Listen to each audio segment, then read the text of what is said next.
And it's a beautiful day to be joined by a fellow Newsday presenter. Rebecca Adams is joining me here, covers tennis around the world. Rebecca, this is an exciting day, isn't it? When the first day of Wimbledon. Yeah, it really is. And crucially, Isaac, you said the sky is blue. There are a few clouds, but hopefully the rain stays away. But I have to disagree with what you said. You said it's a lime green cover. I'm saying it's turquoise. It's very definitely not lime green. Not lime green? I think it is lime green with a bit of purple. We can agree on the purple in the middle, right?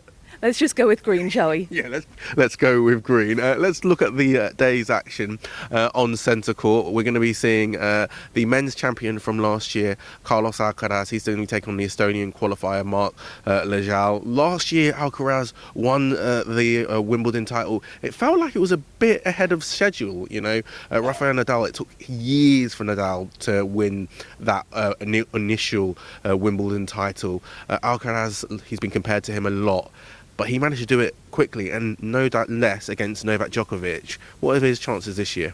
Yeah, you're right. It was really soon, actually, Isaac, for him. That Wimbledon title. He's only just turned 21. He's coming here off the back of winning the French Open title. He's already got 3 Grand Slams to his name. Alcaraz loves a 5-set match. He is phenomenal over 5 sets, and we when he dispatched the great Djokovic in 5. So you have to back him every time.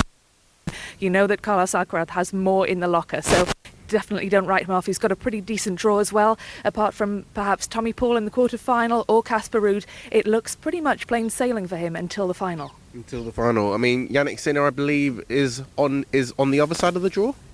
Jannik Sinner is on the same side of the draw as Alcaraz, so we are not going to see the Sinner-Alcaraz final that everybody wants to see. We could see them meet in the semis, which looks likely. Sinner comes into this tournament as the number 1 seed, the first time he's entered a Grand Slam as the first seed. And of course that brings with it its own pressure, its own expectations.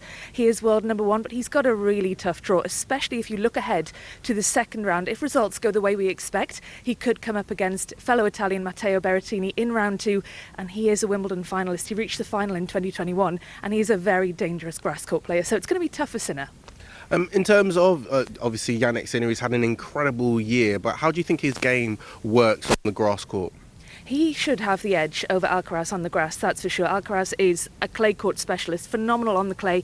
Grass is a very different prospect, so Sinner should have the beating of him on this surface. He comes here as well, having just won the title in Halle. It's a title that Roger Federer won a number of times. It was Federer's tournament, of course, he's now retired, and Jannik Sinner took the title there, so could he do the Halle Wimbledon double? You know, you wouldn't write that off, certainly. He's playing phenomenally well, but as I said, there is real pressure on him because he is the top seed, and he's got a really tricky draw, and as well he's still a youngster himself, so who knows. I mean, looking at the men's draw, obviously Djokovic looking to win his 8th what would be a record equaling 8th Wimbledon title alongside Roger Federer.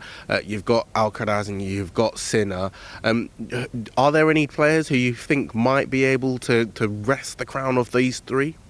There are a couple of dark horses. I mean, we've got the Polish player Hubert Hurkacz, who's very dangerous on grass. He's looked pretty good lately, but really they're just a step below those big 3 that we've mentioned, the top 3 seeds. We've got Alexander Zverev, the 4th seed. He reaches Grand Slam finals, but he's never won one. He's won an ATP Tour final, but he's never won the big one. He's won the Olympics, but he's never won a Grand Slam, and I just can't see him doing it here. I can't see past Djokovic, Sinner or Alcaraz.